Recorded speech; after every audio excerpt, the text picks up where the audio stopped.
Welcome to the Coquitlam Whiskey Barrel Podcast with your hosts, Uncle Corey and Uncle Dono. Recording off some bullshit. He left his Stanley Cup back on the ice in 1980. It's embarrassing. Let's give Corey a round of applause like you were the fucking service staff at a wedding. Who shot ya? Separate the weak from the obsolete.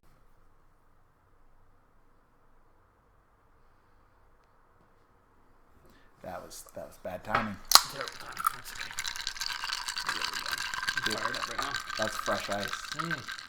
I loaded up this time. The problem is when we sit down to start a podcast, Yeah. it's about an hour and a half until we actually start the podcast because we got to get all the bullshit out of the way. And we actually leave a lot of good material on the cutting room floor. That's true. I mean, but it'd still be 2.5 hours if you. But sorry, not still be. It would be 2.5 hours if we started recording. But Mike would probably like it a little bit more because we only say the negative things about him when the mic's hot. Right. Yeah. Maybe you might be right. You could be. I don't know. Don't you find that we're just celebrating his brilliance before he, before we, that red light turns on, the lights get hot, we're all like, oh, and fuck Mike Fanuff. You know what I mean? It's a little bit red light, green light. Squid Game? Squid Game, baby. I'm watching. I'm done. I'm at episode 7. You're almost there. I assume, I'm pretty sure I can guess what's, Are you happy? Sorry, you're not happy. well, what do you mean? What was the am I last happy? game that just got played? Well, I was there at the Eyes Wide Shut party. They're all the rich, ugly white guys. Right, yeah, They're like, yeah. oh, hey, that. Yeah. Oh, I was betting on her to, Right, do right. all that All right. stuff. Well, we won't talk about it because no spoilers. But Well, go watch it. well, yeah, I did just do kind of spoilers. Yeah, No, you okay. didn't really. Well, no spoilers, but No. it's like a Korean Hunger Games mixed with, I don't know. It's mixed with a lot of things, like Korean Hunger Games mixed with Saw? and Willy Wonka and the Chocolate Factory. There is some Chocolate Factory in Because it's goofy What about Grandpa Joe? That guy was a bitch. in Willy Wonka. Yeah. Holy fuck! The phones are live. Okay, well, And the phones are hot, pal. Hey, what's going on? Hey, we're just a couple guys. We just started this. You interrupted the introduction, but it doesn't matter. We're happy to have you. We're happy that, the phones are live and somebody's finally reached out. What's going on? I hope you're calling not to do with anything other than fantasy football right now, pal. No, I'm at work. I just wanted to call and shoot the shit and find out how the podcast is going, see if I can get involved. Oh, yeah, okay. Well, Sayers said, okay, well, let me just brief you on our meeting notes before we started. He just said, well, we bullshitted for an hour about other stuff, and then I said, what do you want to talk about? And he said, I don't care. Let's just go hot, and we'll figure it out right now. So we're about a couple minutes in, and then you called. And now, how do you feel about the matchup today? Well, everybody got hurt, you see, Don. It's tough to come away with a victory when you're losing all your stars, my friend. Yeah, it was a bad day for injuries. It just was across the board. Now, I feel like, touch wood, that I actually was pretty lucky that I avoided a lot, but Saquon went down, Cordero Patterson went down, Zeke went down for a bit. CEH went down at the end. Daniel Jones, even though nobody's starting him. Burrow, he's on the waiver wire. Nobody's starting him, but he got hurt. It's a wild day of injuries. I did lose Russell Wilson on Thursday as well. Sorry, great. I should have led with that. He's Yeah. actually probably, arguably, the most important of the bunch, other than Saquon, that fantasy relevant. But you, I've got Massimo in the office trying to say hi. He doesn't know we're live on a podcast. who is that? It's Massimo. Oh, Massimo. Massimo just saw my point that I lost by 0.4. Lost because you sent that message. I know. I fucking talked shit early. I'll tell you in a second. To get He his. literally talked shit about Tyree and he caught the pass with 30 seconds left for one. That was... Just saying, it's kind of karma. You buried yourself. Yeah, okay. Yeah. That hurts even more. I know. And right when he caught it, I went, I wasn't even watching the score, and he caught it, and then the game was over. I was like, if that pass fucking beat me, and it was I lost by 0.4 points. Yeah, you did. That's from okay, but let's be honest. It's from a different league and completely irrelevant. Mass, I just want to welcome to the podcast. Number one, number two, I just want to let the world know that I'm just really proud of you for just your actions over the last 2 weeks. Oh, thanks, buddy. Yeah. All right, now get off the podcast because nobody knows who the fuck you are. Yeah. He's new to the jab game. Yeah. Anyways, Saul, so me and you had a big matchup today. A hot one. We did. It's kind of the reason I called. It looked like it was going well for a while there, and then all of a sudden it didn't. Yeah, it's funny because we did a very weird thing. Me and you, we make a big trade yesterday, and nobody usually trades with the guy they're gonna play. But I feel like part of the reason that you make the trade there is you have Russell Wilson go down for 8 weeks. I've got 2 top 6 quarterbacks. You want one of them, and I want your running back. And what is your option? You got to take that guy away from me for this week. And you made the right call there because he could put up 50 points on your bench. Of course. That was a good move. Yeah. Being or not, I was playing against you. Yeah. But it's a tough call though. You offered me a trade that you can't really say no to when you're in the spot I was in. You know. I completely agree. For the uninitiated, Sully had Russell Wilson who went down on Thursday night, and he doesn't really have a backup quarterback. And I have 2 top 6 quarterbacks, so we traded a quarterback and a running back, and Sully made the right call because the quarterback he just got 50 points. And if Sully was able to start him, I mean, I would have gotten smashed. You would have smashed everybody. You would have gotten 170 points this week. For sure. Yeah. And I mean, I go out and commend you for making a man a reasonable trade when he's down on his luck. You know, you could have gutted me like a fish, but even though you're in me, you chose to go about it, and you get to take home an honest victory today. You get to sleep good tonight, you know? You know what, pal? That the cheeky smile on Sayers' face right now really makes me feel good about that, because I know Sayers doesn't like that you just gave me those propers, but I'll take them. I think you deserve them, especially this time. I mean, props are due where they're due, you know? Yeah, thanks, man. Thanks. Any questions today? Or you just wanted to shoot the shit and hope we were mid-stride, because we're really just kind of starting to fire up here. Who am I looking to pick up now that I'm out Saquon Barkley? Okay. Well, you know what? Not the backup. Oh. Why do you say that? Huh? Who wants Devonta Booker? He hasn't stuck anywhere. No, I got no time for that. Okay. I'm pretty sure I dropped him twice already this year. Yeah, you drafted him though, Saul, right? You did, didn't you? Yeah, then I had to make room. The team was looking good for a hot minute, you know? No. I'm not judging you. I'm just saying you've already had him, so he's in your sights. But I'm interested to know, Corey. Sayers is just on his phone right now. He's texting with Mike Fanuff because Fanuff is upset that we've turned the phones on, and classic Fanuff style, he's upset that he wasn't invited. Yeah, you might as well just throw your phone in the toilet and smash your head against the wall. Yeah, that's true. Why, Sayers? Why do you say no, Devonta Booker? I don't have any time for that. I didn't have any time for Saquon before, so why would I want his backup now? Yeah, okay, but then what else? Okay, so what are Sully's options? You're a fantasy guru. Well, Sully doesn't have Saquon, so it shouldn't really matter to him. Oh, well, didn't you just say Saquon? I don't know. Question. I'm in multiple leagues, boys. Oh, okay. All right. See? Well, okay. Well, all right. Well, okay. Well, we've already brought in another guy from another league. So, Sully, I say you go hard on Devonta Booker. That's what I say. If I'm you, I'm spending 35% of my budget. That's what I'm saying. I feel it.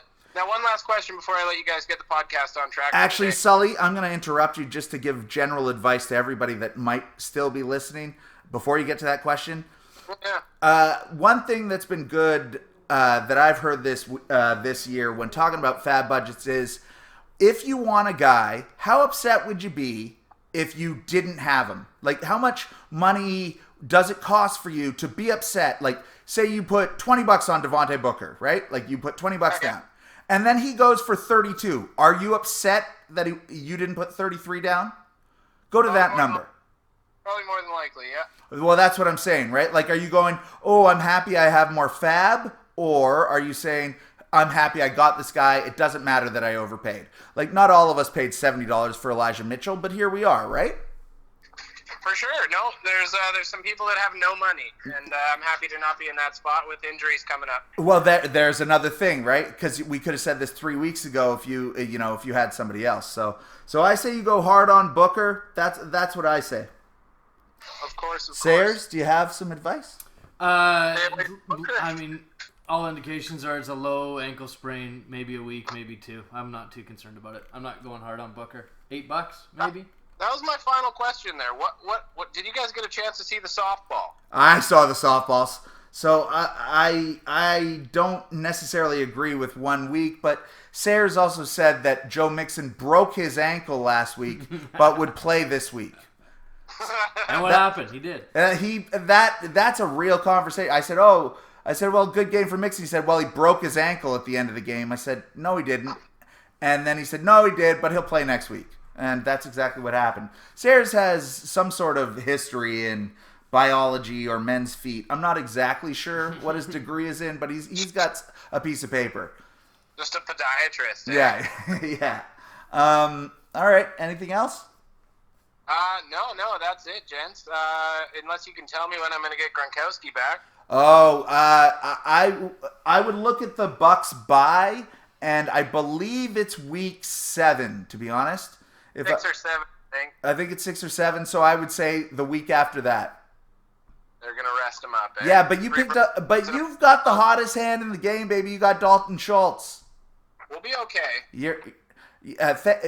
Thank your lucky stars. That's what I say about anybody who's got Dalton Schultz right now. All right, gents. Well, hey, thanks for taking my call so early in the cast. I No. hope you guys get a good one, and I can't wait to hear it on the other end. All right, pal. Love you. Thank you so much for the call. Thanks, Love you too. Be well. Bye. Bye for now. Why do you seem annoyed that he just interrupted?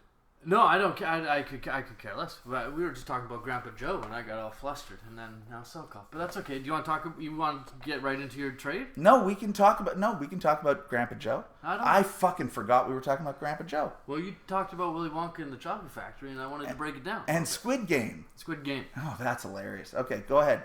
Willy Wonka, Grandpa Joe. Let's go. Grandpa Joe was just a lazy bum. That was it. And he was faking injury, faking like he's all old and crippled. And then he gets a ticket to the show, and he gets up and does a dance. Yeah, well, the whole fucking thing is weird. They're all eating soup water out of a fucking stewing pot, and it's disgusting. I don't even know where they get the water from. There's no running water in that fucking house. There's 4 old people living in a fucking bed with a little boy, and he's feeding them with chocolate. They'd all be dead. I don't understand. Like, it's insane, just the idea of that. That kid is the only able-bodied person. He should have ran as far away as he could and joined some sort of... I don't know. He should have just done something that was more productive with his time than just hoping to win the lottery via a chocolate bar that would then take him to a weird, creepy man who ran a big factory with a bunch of little people and then got the factory from him. That's not a goal I want any children listening to this podcast. I don't want them to aspire to that. Okay. All right. You like Grandpa Joe? I told you he's a bitch. Okay. All right. Okay, well let's talk about your trade. Here's my beef. You want to hear my beef? Okay, go. I think it was a dumb play on Sully's part. Are we talking? Oh, okay. Oh, are you hot about that? So here's the breakdown of the trade. Sully lost Russell Wilson on Thursday night. Friday, he trades you Zeke for Brady and Josh Jacobs, right? Yep. It's pretty funny because on the previous podcast, you hear Don absolutely trash Zeke no end. I was thinking about that the other day. You also trashed the shit out of James Robinson, who's had back-to-back monsters, which is great. So anybody you talk shit about does well. So just pick out my players and talk some more shit. Okay. So clearly this is what you wanted to talk about. Yeah. Okay. So you and I kind of are the same way where we don't value quarterbacks as high as everybody else does. You can stream one, you can find one. You kind of pigeonholed yourself and drafted Jalen Hurts, and you can't drop him. You can only hope to trade. Yes. I drafted 2 stud quarterbacks. Sure. I drafted 2 stud quarterbacks. Sure. So if I'm Sully and I'm upset about the Russell Wilson loss, which he is, Yeah. I go straight to the waiver wire and I go, okay, Don's made me this offer of Brady and Josh Jacobs for Zeke. Yeah. Do I like Zeke plus X quarterback on the waiver wire better than Brady and Jacobs? Weigh that option. And if you say no, okay, whatever, you go that way. Okay. Secondly, can I get Jalen Hurts, who isn't as valued as highly, from Don for maybe a lesser package? Because all Jalen Hurts is going to do is sit on your bench all year until Brady has a bye, and then you're probably going to drop him or maybe try to pick up some peanuts, right? So you're saying from Sully's point of view. From Sully's point of view. Okay. Now, the thing that he made the biggest mistake on is making that trade on Friday when he couldn't play Tom Brady. Yeah. He could have played Zeke. Make that trade on Monday after the week's done and fill your boots. So, okay. He basically traded for a guy he couldn't play.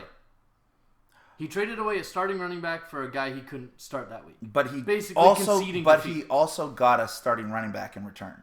And if you consider Josh Jacobs a starting running back, you're slightly confused. He got 3 points less than Zeke. This is the worst week to pick this argument. He got 3 or 4 points less than Zeke Elliott this week, and his backup quarterback was Daniel Jones, who has the Rams next week. So he can roll the dice. Zeke had 23 and Jacobs had 12, and because he fell into the end zone. Everybody so falls. That's 11 points. Jalen Hurts had 2 points until he fell into the end zone. Hey, buddy, garbage time. His backup quarterback was Daniel Jones. Going forward, do you want Russell Wilson, Daniel Jones, or Tom Brady? I don't. But no, that's a question. Okay, so if I lose Kyler Murray, yeah, I'm screaming. Holy fuck! The phones are hot. We got another hot phone. This is a great day. Mr. Gajar, how are you, sir? Well, I've been better, but hey. Oh, I know. You lose another what boat?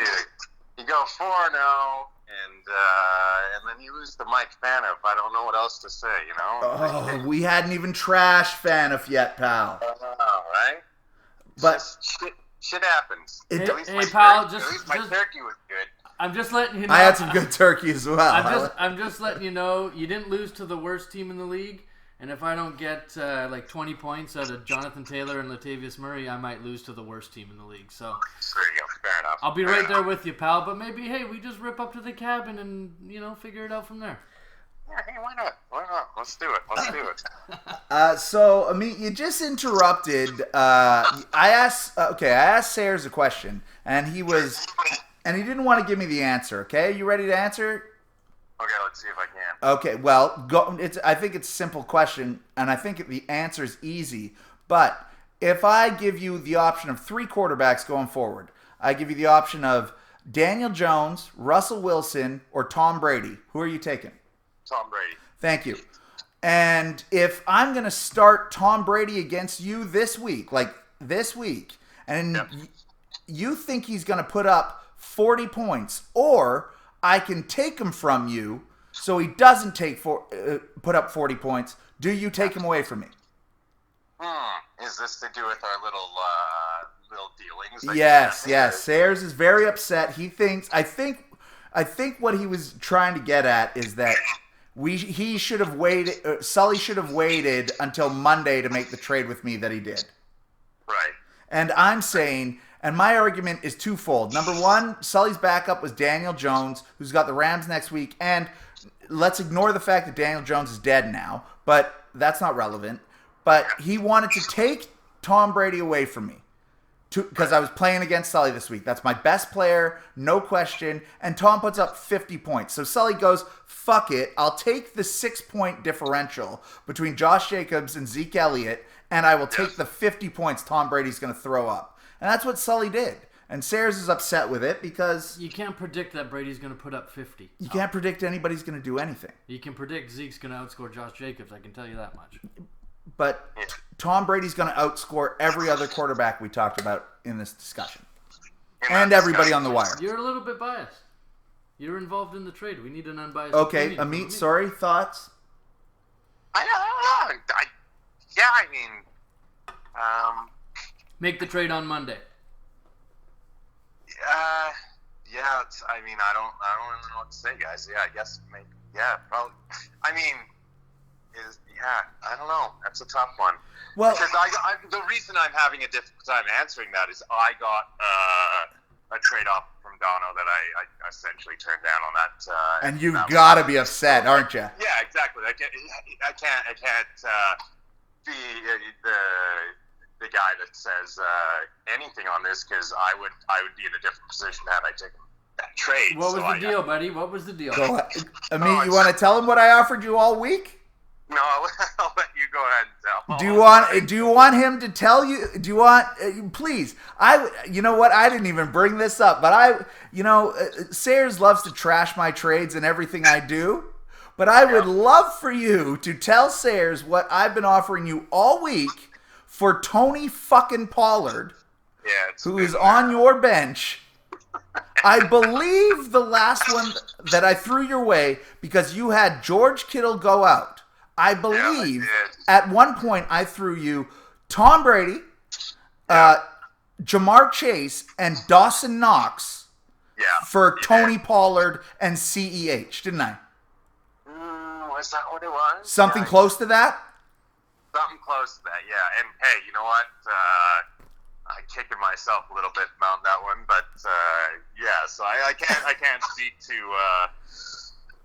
the Sully situation other than I'm regretting that a little bit in terms of my hey pal oversight. Hey, but, Amit, you mentioned it. I didn't bring it up.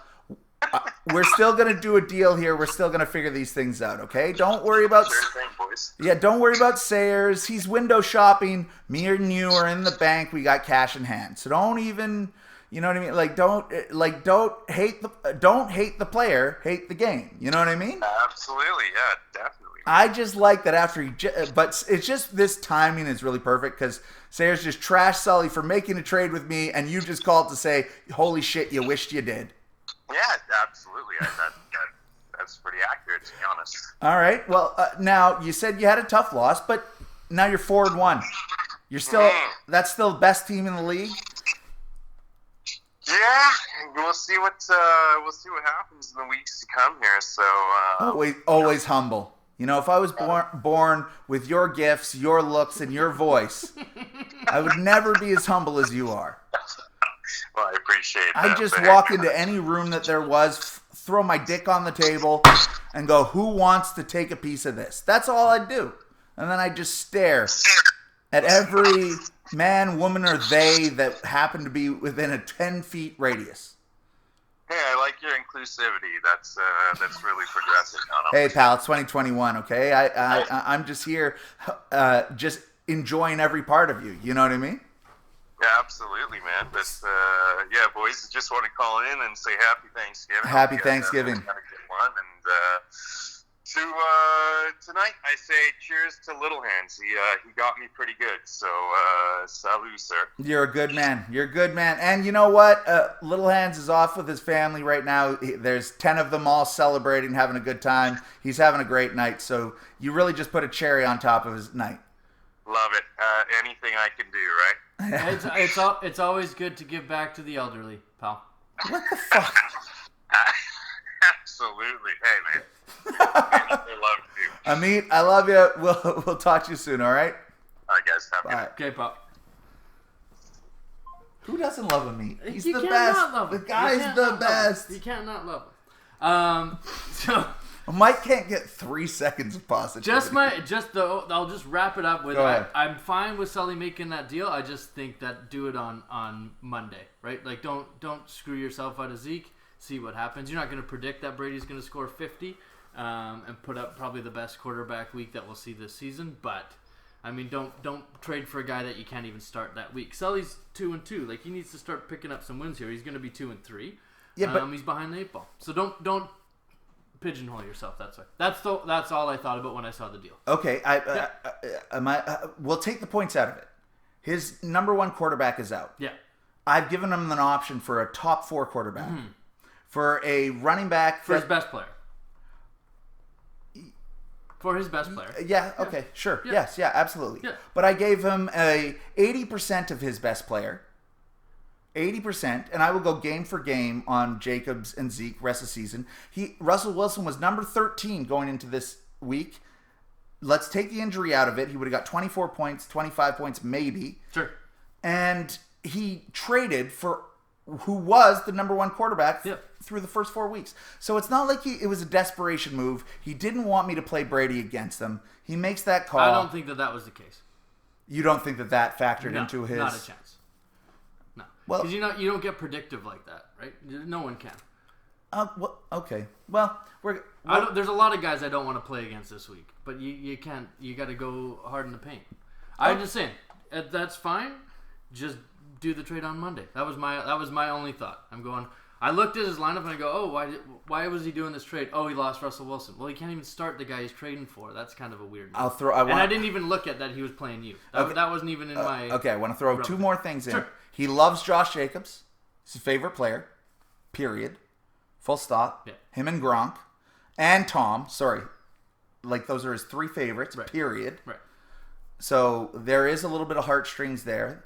And like Sully calls and says, injuries galore. You say wait till Monday, and what happens if Pollard goes for 20 on Sunday, Zeke goes for 8, and then what? I'm not making that. Oh, yeah. I am, because I'm moving the quarterback. Right. What if Tom Brady blows his knee out in a game? Sully hasn't even had a chance to play him yet. Yeah, I get it, but I'm just saying, it's not... You're right. Sully likes his guys. There's a reason he never makes the playoffs. He made the playoffs last year. Did he? Oh, good. Way to go. And he is definitely the best come-from-behind player. Oh, proud of him. Okay. Proud of the big guy. Jesus Christ. All right. Let's move on. Anyways, all right. Well, thanks, Sully and Amit, for calling. We really appreciate that. Always do. Yeah. So we're in the middle of week 5. Well, almost done week 5. We're almost done. Going into week 4. Like you said, Amit leads at the top of the table at 4-0. He's had a great start. He's had some good picks turn out for him. Cooper Kupp's been great. Mm-hmm. And he's done really well. He's got 432 points, so he's not the highest scoring guy in the league. Mm-hmm. But he's won his matchups, which is what it all comes down to, right? Exactly. And it was I think it was week 5 or 6. So basically, like a year ago right now, we were sitting down here. Yeah. Remember, I think we touched on this last podcast, and you asked me what is the percentage, because I was 0-6. You said, what's the percentage you think you're going to make the playoffs? Mm-hmm. And I said 30%, and you said 4%, and I won. Now, it takes a lot. And you made the playoffs on a tiebreaker. Doesn't matter. Right. Yeah. I won. Yeah. So, points help, wins help more. It's a week-to-week game. So somebody like Amit, he sounded a little down on himself for the loss against Fanaff right now. Yeah. But honestly, if I'm a team like Perry's, for example, they had a big week. They might win this week. Like Perry's going to have to get active, and he's going to have to start, breaking up his team a little bit just to move that Devontae Adams, move that Travis Kelce. He won't. But you know what I mean? Some guys have the stones to make those trades, and some guys don't. And I'm not saying Perry doesn't. I'm just saying it's not over when you're 0-4, but it helps a fucking lot when you're 4-1. And even if Amit runs into some bad injuries or some tough matchups for the next 2, he's 4-3, 4-4. Like, that makes the playoffs. I offered Perry 2 trades this week on Tuesday after waivers ran for Devontae Adams. Okay. I pulled them down on Thursday. I usually pull trades if they haven't been answered in 2 days, or if games are starting and players are going, I just pull them back. Right, because you don't want somebody to sneak up on you and your guy blows his knee and he takes the trade, or vice versa. Exactly. Like just grabbing a charger. I'm here.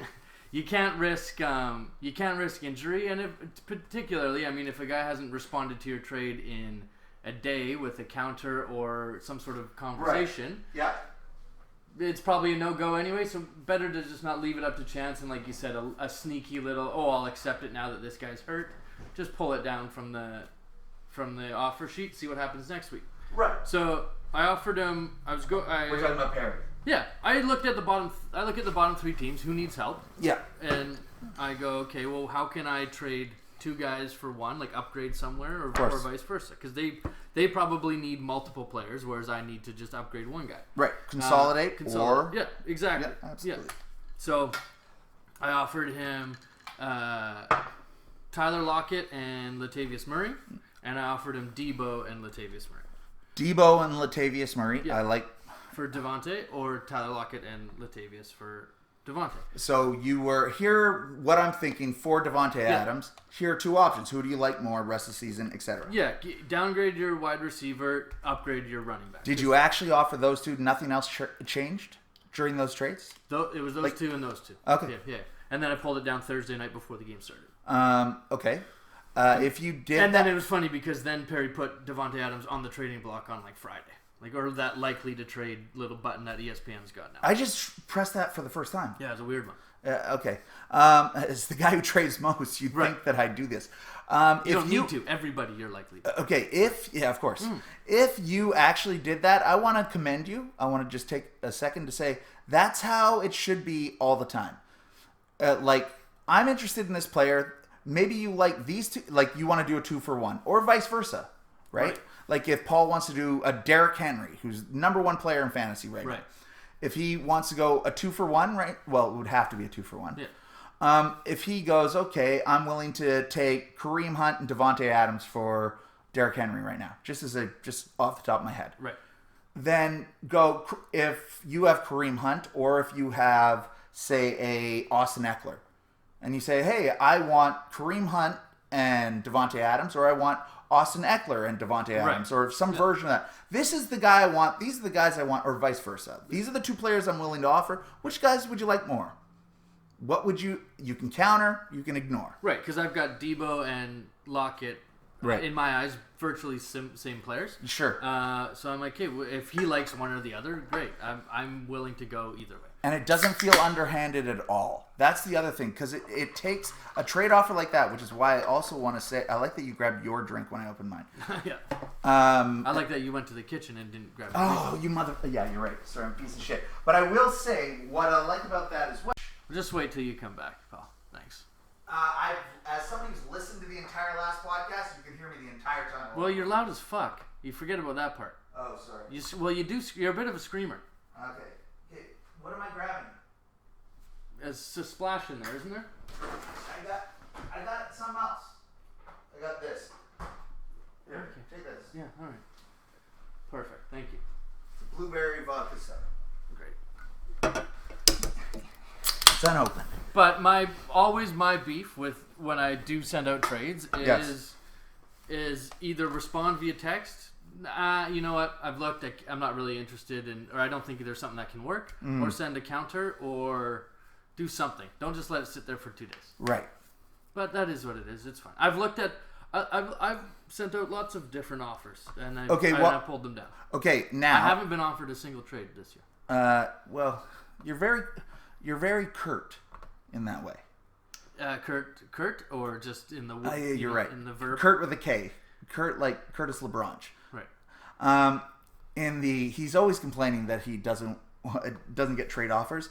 I'm half tempted to pile on about Kurt's trade offers this week, but I think I'm going to leave him alone. But it's tough to it's tough to look at deals when you've got the most points for by a mile, and well, this was your problem last year too. It was my problem last year, right? It's the same style as the Brad Patterson. You drafted really well. You got a good-looking team. Nothing wrong with it. I'm not hating. The difference is Brad Patterson doesn't even play the waiver wire. Like, he's not even looking at... These are his guys. Those are his guys. If someone's not having a good 3 weeks in a row, he's still going to be his guy. Okay. Yeah, you're right. But you are... I drafted Joe Mixon in the second round. I benched him this week.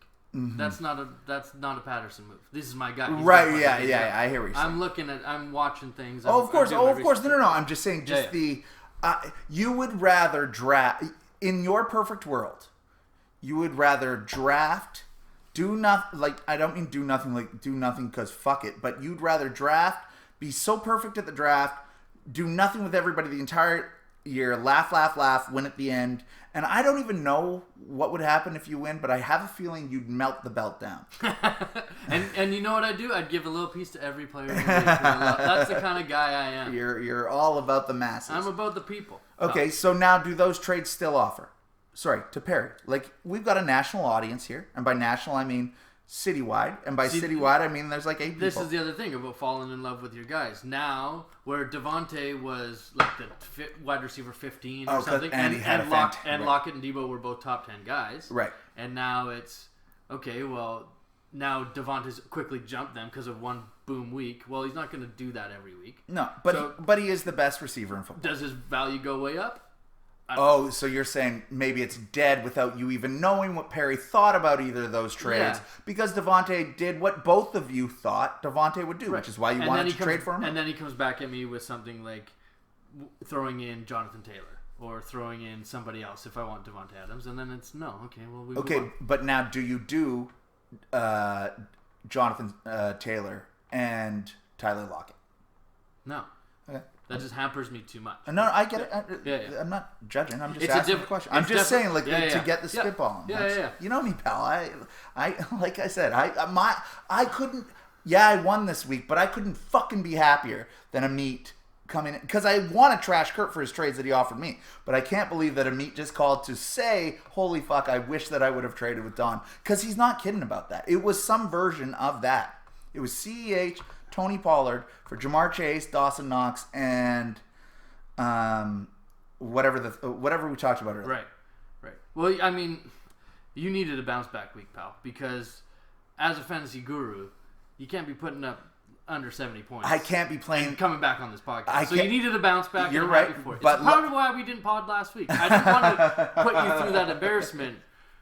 Even though a year ago today you said I had 0.3% chance of making it. You did. Now that I think you actually won by a point 1 week that saved your whole season. But I digress. Either way, yeah. What happened to me last week is the same thing that was going to happen to me this week and what happened to me next week.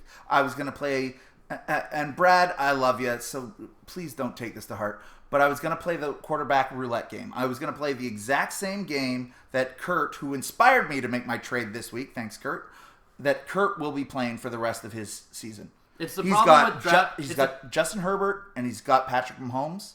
I know what you're going to say. It's the problem with drafting 2 quarterbacks. But I started drafting a quarterback in the 8th and the 11th. The problem with drafting 2 quarterbacks is then you start to overvalue both of them. Yes. And whereas okay, you got pretty good ransom for Tom Brady.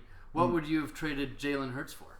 Something to help your life. Exactly what you said. Yeah. I would have, but that's where I started. That's where the Tony Pollard conversation came from.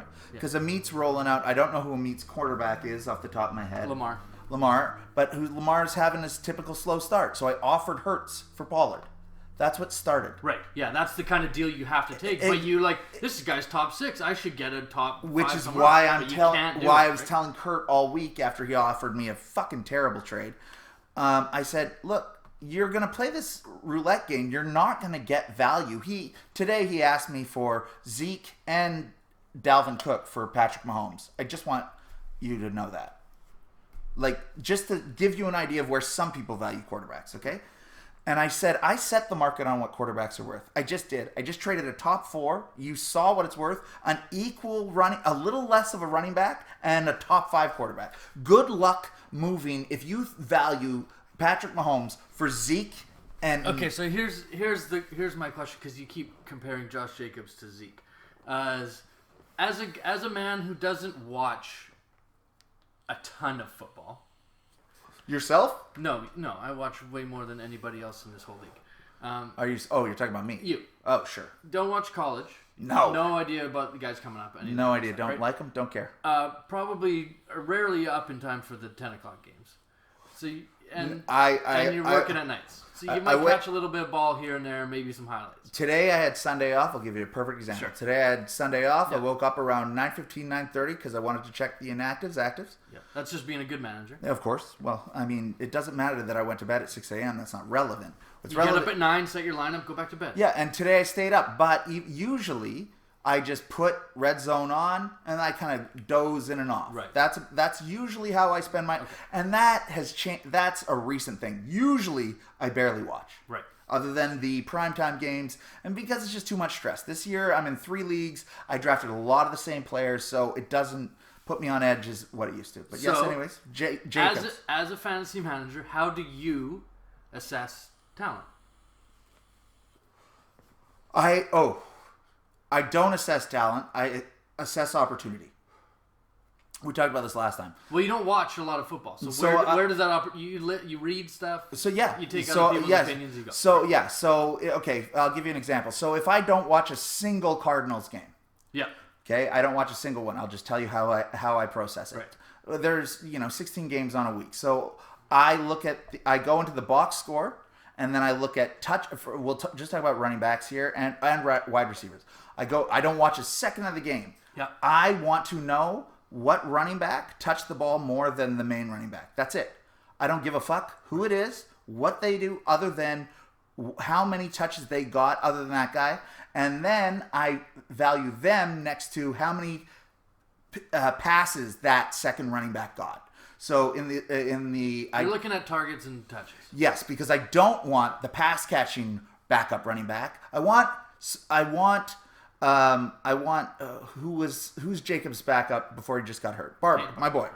You didn't want Kenyon Drake. You wanted Peyton. Yes, exactly. Right, and that's just it. That's the Travis Homer thing. People think, oh, Travis Homer is behind Chris Carson. No. He's not. It's Alex Collins. Right. So that's how I assess. I assess opportunity. Who and wide receivers, who gets thrown to more, and who got thrown to more 3 weeks ago. 2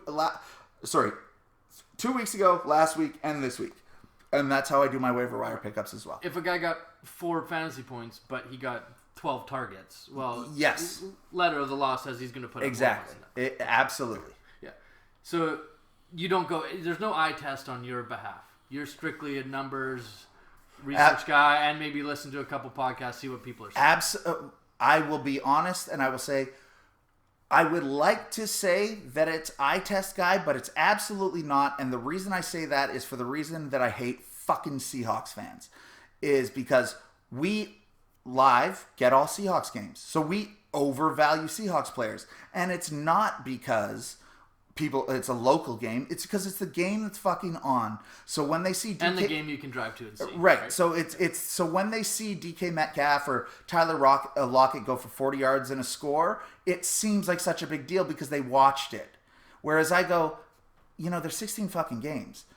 15 other wide receivers just did that within the last 5 minutes. You have a recency bias in the sense that it's the only thing on. So I really heavily weigh the opposite of that. It's funny because I was watching the Hawks game on Thursday night, and Tyler Lockett, what did he finish with? 5 points, 6 points, something like that? Yeah, he had a touchdown. But when we talk about eye test, he had a touchdown called back on a hold, which didn't have anything to do with the play. He also had 2 pass interference on 40, 50-yard passes that he got tackled, whatever it was. Right. So he goes from a 6-point game to what could have been 20 points.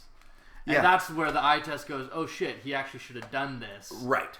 Okay, he's not a 6-point wide receiver, he's this. Yes, so that's... Yes, those games happen, but this is what it could have been, should have been. We're going to keep rolling that way, right? All right. And then the only thing I will say, other than targets and touches, I also like to see snap percentage.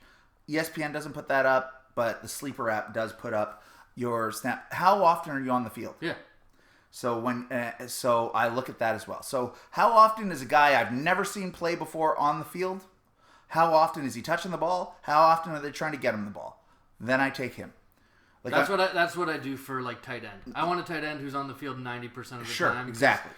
The chances you might catch 4 balls is great. And I just do that, and I just do that for basically every single player. That's because I'd be lying if I just said I was good enough to. I'm not. I'm just absolutely not to watch a game and go, oh, well, that guy, yeah, I need him on my team. Because these guys are freaks. They're all good enough to make me at one point say that they should be on my team.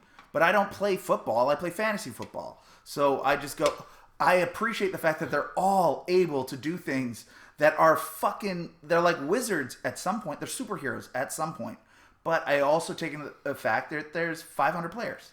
So it's like, okay, just because I saw that doesn't mean somebody else doing it. So that's how I rate it. Yeah. So you want to say Josh Jacobs? Let's swing it back. Josh. No. I just wanted to understand how you assess talent, because I do a lot of those things, but also kind of eye test. I had a lot of Ramondre Stevenson everywhere this year, because he was the best player for any team in the preseason, bar none, hands down. And I dropped him after the first week because he didn't get any love. So, but he passes the eye test. This guy could be something. Right. Let's go from there. But you get that from that experience. Whereas I started watching football to watch Patriot games and then to play fantasy football. The first 15 people I had on my first fantasy football team, I'm willing, like sight unseen, I'm willing to bet, sight unseen, I hadn't seen a single one of them play. Right. If they weren't on the Patriots. Right. Period. And it's worked out for me because it's almost like a math problem. It's a stats problem, right? So that's just how I evaluate. Okay.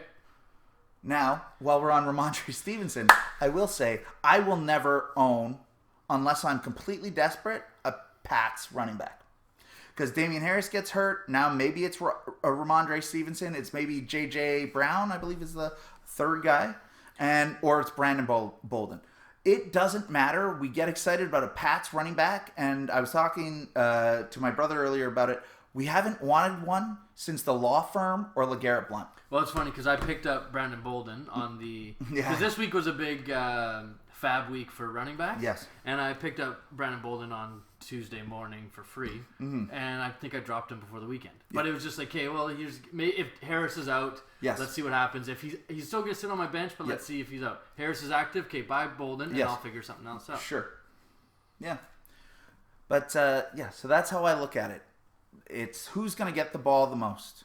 Doesn't matter. I don't think but to agree with me, if you think about how I valued Najee Harris, week 1, he was on the field 100% of times. He got the ball a billion times, and he did nothing. And now he's a top 5 runner. Yeah, but that was me just going, well, if you're gonna have that, and this offense is gonna look that fucking pathetic, I'm not interested. But so I'd rather Najee Harris who gets that versus a Kareem Hunt who splits with Nick Chubb. Right. And it's similar production. But you dealt Najee away after the first week. Of course, I'm always dealing. Yeah. Traded her down. Yeah. What? Yeah, with a D, not an A-I-T-O-R, right? You trade yourself into shit and then out of shit somehow, and no one knows That's what I do every single time. That's exactly what I do. You trade yourself into 70 points, and then you trade yourself out of it into 140. That's right, pal. Yeah. You doubled your points because you made some moves. But that's technically 100. Fine, you want to go that route, and by that I would have had 160 if I didn't make a trade this week.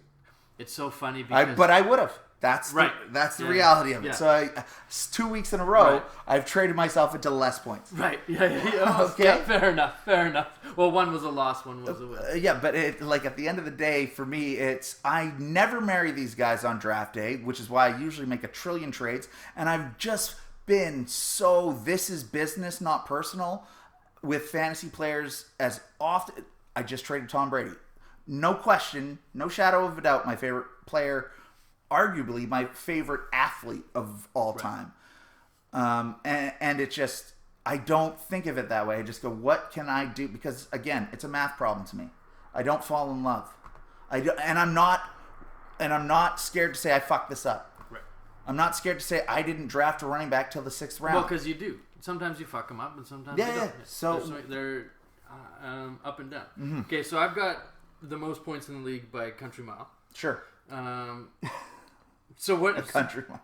So what do you do? So you're Trader Don. This is your roster, right? Are we looking at your roster? Kyler Murray, James Robinson, Joe Mixon, Tyler Lockett, Debo, Higbee, Jonathan Taylor, Keenan Allen, Jamal Williams, Latavius Murray. Mm-hmm. My name's Jeff Wilson, Tim Patrick. Okay. So you want me? If I had your team right now, what do I do? Yeah, you've got the most points for in the league by a mile. I totally get what you want, and I'm just telling you how I look at this. Number 1 and 2. Number 1, I'm used to starting so slow because my drafts are usually complete shit. Mm-hmm. So I'm used to just going. I got to be fluid from the second I draft a team. Right. So that's just it. It's anybody I draft, I don't care if he's my brother. It does not matter. He's disposable the second after he's on my team. It does not make a difference. That's it. I do not believe in the hype. I do not believe the hope. I do not believe anything. It does not make a difference. I have no emotional connection. I have to cut that off. Paul Lalonde's downfall this year is going to be his love for Chuba Hubbard, is going to be his love for Sam Darnold, is going to be his love for DJ Moore. He's got a fantastic team, but that's what's going to kill him this year. It's Patterson's last year. It was Dalvin Cook and Alexander Mattison. These guys who fall in love with these dudes, this is their problem. So I have your team. I draft. We'll say I knock it out of the park. I have more points than anybody come week 5. So what do I do with me? I go exactly back to my roots, which is don't fall in love with anybody. Do I have the number 1 at any of these positions? No. Well, how do I take some of that to get them? So if you want to look at, I can look at your team right now and tell you what I would do if I'm you. Sure. At the end of week 5. So this is because it is a week-to-week game. So absolutely. You either draft 15 players or you accumulate 15 players that are all really good, pretty good, we'll say. Yeah. And then you consolidate into your championship team. But if you've drafted your championship team, what the fuck do you do about that? We go back to Sully's phone call and we say, lots of injuries. So I do need to expand a little bit. If I'm Paul, for example, I'm moving Derrick Henry right now. You want some depth. I'm moving Derrick Henry the same way that I moved Chris Carson and Antonio Gibson to get Dalvin Cook. That I'm just doing the reverse if I'm Paul. Right. So I'm taking Derrick Henry and I'm going to get Chris to Carson you. and I'm going exactly, which is exactly where I'm going. So I'm going right up to you and I'm going, hey man, I will take James Robinson and either Jonathan Taylor or Joe Mixon. I'll give you Derrick Henry. Right. That's what I'm doing. So if I'm you, that's what I'm taking a look and I'm going.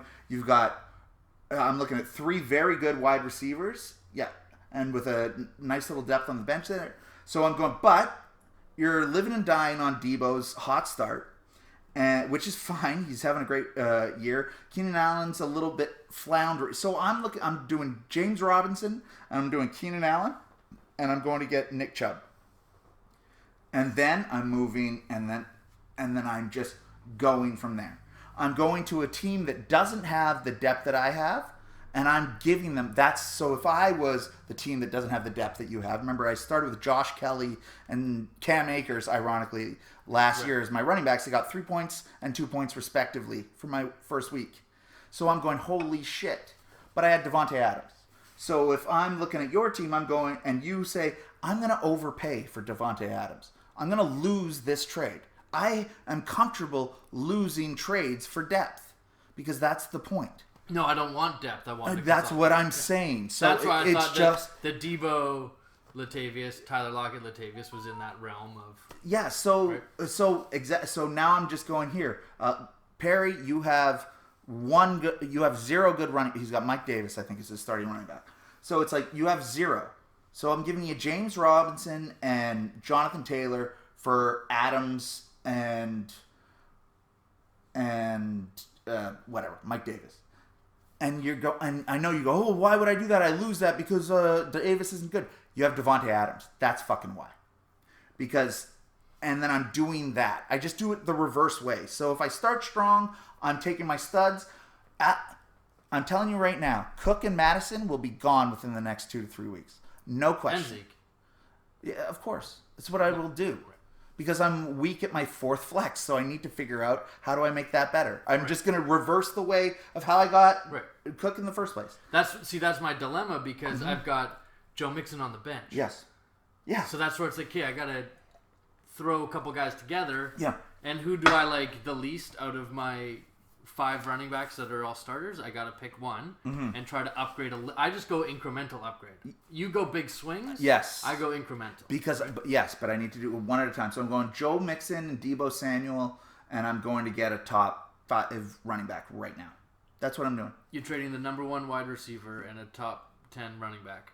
Yeah, well, you're the talent guy, right? So, and it's all history and everything that you've watched. So Debo Samuel is not this player. Their quarterback situation. Through 5 weeks?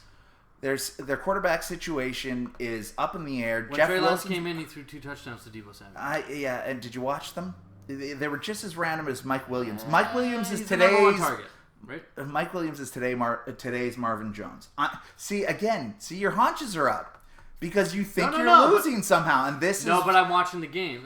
This is where the change is. You haven't watched Deebo Samuel play a snap. I watched him all day today be fucking wide open, and I watched him last year be a hurt bag, and he was my #1 wide receiver, and I'm watching him right now taped to the fucking gills. So I'm moving Joe Mixon and Deebo Samuel. Yes, I'm telling you to cash in on your lottery ticket. When did you draft Deebo Samuel? At week 5, you throw draft position out of the. But you got lucky on your 7th pick, 7th overall. So if you can get first round value for him, you fucking go get it. That's what I'm saying. So you take. No, see, I go the other way because I take draft position out of everything. After 5 weeks, draft position doesn't matter. So right? Don't call if you go into Jamar Chase. You're right. No, he should be. A You're absolutely right. But let's not take draft position. Then I'm saying a #1 running back. That's what I'm saying. So a top 12. Right. Top 12. Running back, that's #1. So that's running back. That's wide receiver. So. Right. That's what I'm doing. I'm moving the #1 wide receiver. Absolutely is what I'm fucking doing. And I'm doing it with Joe Mixon too. And I'm going to, it's tough to do that with Paul because he's got Derrick Henry. I'm kind of thinking about Derrick Henry in my head right now. But that's what's going to kill Paul. Right. Because he's going to sleep on that forever. Yeah. Whereas I'd come to you right now and I'd go, hey, Corey, you know what? I'll take Joe Mixon and Jonathan Taylor for Derrick Henry. If my I don't know what Paul's 2nd, 3rd, 4th, 5th running backs are, but I'm going, wow, okay, great. And that gets me through the thick of the season till we just reverse the order, gets towards the end of the season, and those guys that are trying to make it, they have that one running back. It's the guys that just have Christian McCaffrey and he's playing, and they go, fuck, Christian's not going to do it on his own, so I will take James Robinson and Jonathan Taylor for Christian McCaffrey, but you already have 2 other running backs that are as good as those guys. So that's what I'm doing if I'm you. But again, I didn't just sit and watch Deebo Samuel all day. I'm just saying I don't think he's what he's producing. And I think that, but I'm going to be wrong about Deebo Samuel or Mike Williams. I'm not going to be wrong on both. That's what I'm saying for this entire year. And Cooper Kupp, there's my 3rd of guys that are overperforming and people are not going to capitalize on it. And if I'm you, I'm going, you know what, even better. Here, you're loaded to the gills. I'm going, I've got Tyler Higbee, the #8 tight end. Tight end is a fucking joke unless you're Travis Kelce, even though I have the #1 tight end. And I'm going, okay, I need improvement there. Right. So I'm going, fuck it. I will go buy Travis Kelce with Robinson and Mixon. And I'm going, Jeff Wilson's back in 2 weeks, and now I have Travis Kelce in my tight end slot. Boom. Never have to worry about that again. That's what I'm doing if I'm you. Or you roll this team and see what happens. You have a great team. I've never really liked to deal 2 guys of the same position for one. Do you know what I mean? Yeah, you really hurt your depth. Yes. I'm more trade a top wide receiver, trade a top running back to upgrade one of those. Okay, so Joe Mixon and Deebo Samuel. And I think that was my going to Perry for Devontae Adams. I'll trade you. And I think Perry should take it right now. Lockett or Deebo and Latavius and go. Yeah. Yeah, but okay. I'll upgrade your running back and you take a downgrade on your receiver. And if Latavius gets all the running back touches for Baltimore this week, and he gets 12 to 14 points, I'm going, and he looks like, okay, he's the goal line guy. He's the third. Seems to be the guy. He's just the guy they're giving the ball to. Then, but Latavius has only been this dude for 2 weeks. Right.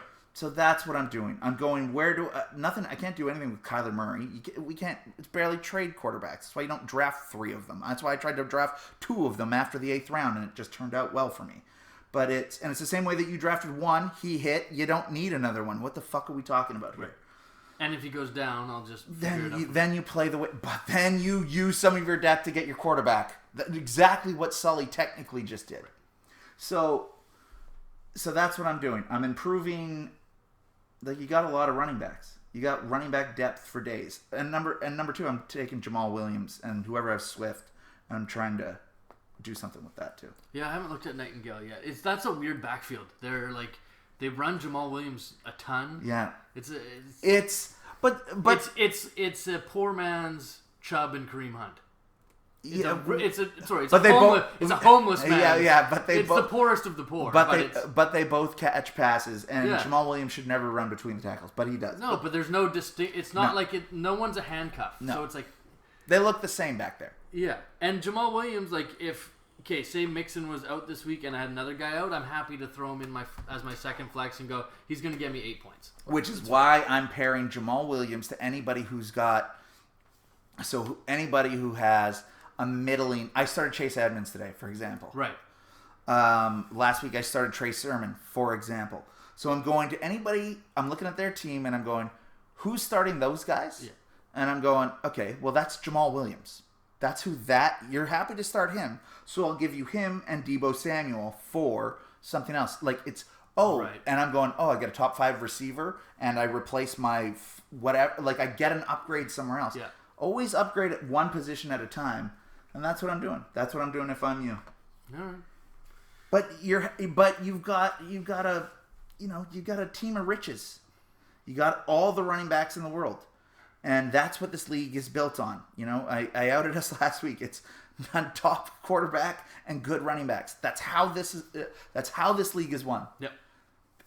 Perry's wide receivers, I believe, are Adam Thielen, Terry McLaurin, Devontae Adams, and Travis Kelce. Yeah, and okay, there.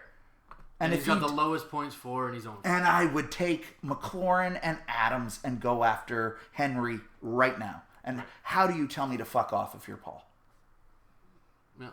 That's what I'm doing. Yeah, and then Perry goes to the waiver wire and goes, "I'll just." That's what I'm saying, and then he goes, "Okay, I've got." That's a little bit of the difference in wide receivers and running backs. Yes, you can go to the wire and figure out wide receivers. Of course. There's probably like 4 or 5 wide receivers on the wire right now that were over 15. 100%. AJ Green was available last week. Chenault, whatever. Curtis Samuel. There are guys who are out there. Darnell Mooney. You jumped on my grenade of Laviska Chenault. Ooh, baby, you jumped on him. I know he got one cat. I watched that. I was like, really, nothing. And then I dumped him right before his big week. Yeah, Chark got hurt, and then you spent some fab on him, and I laughed because I knew he's gonna be the next guy you drop. No, that's gonna be Zach Ertz and Trey Sermon. Right. Sorry, but he might be dropped pretty quickly. Yeah. Again, eye test. Yes. Hey, he hasn't done anything. Fuck him. Send him but I'm looking at opportunity. See, there it is. That's the exact contradiction. How'd that pan out today? Horribly. Well, I know. I mean, I got more points than you did this week. So yeah. Whatever. You got anything else, pal? Well, I had a lot of stuff, but these phone calls really got us fired up. I really like that. That's good. We had some good discussion today. That's all it is. You know what I got real quick? Yeah. I'm in 3 leagues and 2 others. One I lost by 1.02 points, and the other ones I lost by 0.4. Oof. Could it be worse? And are they last-minute losses? Tyreek Hill's catch. Yeah. The last of the game. Yeah. Done. Yeah. And the other one was, I don't know if it was last, but I had Tom Brady starting the day. So I started 50 points up. So it's not, it didn't feel great. Right. So I wasn't happy with that. My best beat in fantasy was, I was actually playing my brother in another league. I was down by 9 on the Monday, at the end of the Monday Nighter. And the team catches. All I've got is my defense going at this point. They kick the ball off to the other team. The guys first snap, or they snap it. Yeah. Quarterback goes to throw it right on a Hail Mary play. Gets sacked and fumbles. And the defense picks it up and scores a touchdown. Oh, Dallas? No, this was like years ago. Oh, okay. So I get 2 points for the sack. 2 points for the fumble recovery, 6 points for the touchdown. Yeah. I get 10 points. I beat him by 1. on a mean nothing whatever play. Should have just ended the game. They were losing by 15. They could have just taken a knee and run off the field. Yeah. It was the best win I've ever had in my life. It was, and to be against my brother, it was quite funny. Well, yeah. But those things happen in fantasy all the time. It's what's so great. It happens every weekend. Okay.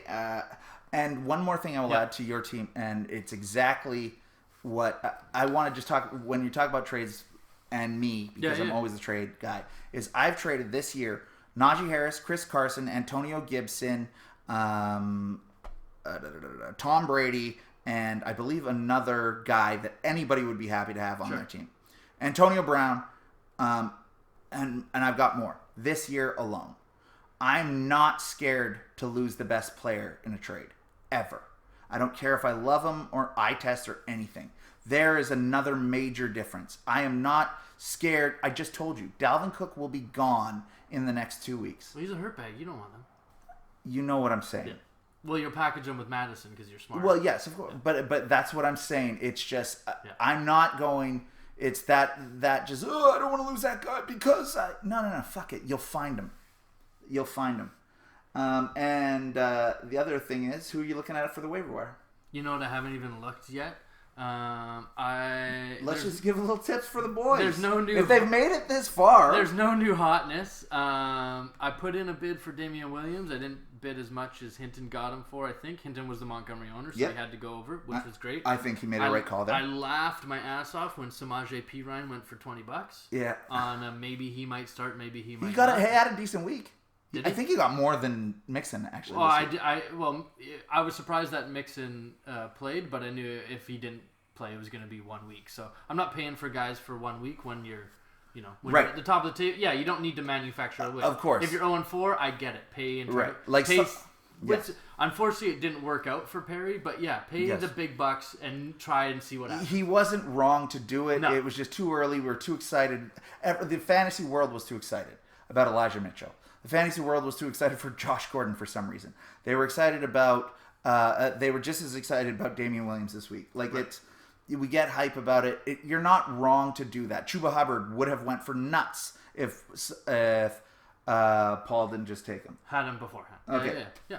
So, anybody that's on the wire that's tickling your fancy, anybody that's on the wire that you're thinking about. Who's going to be the hot pickup this week? Not this week, but just anybody you're gauging, anybody you're taking a look at.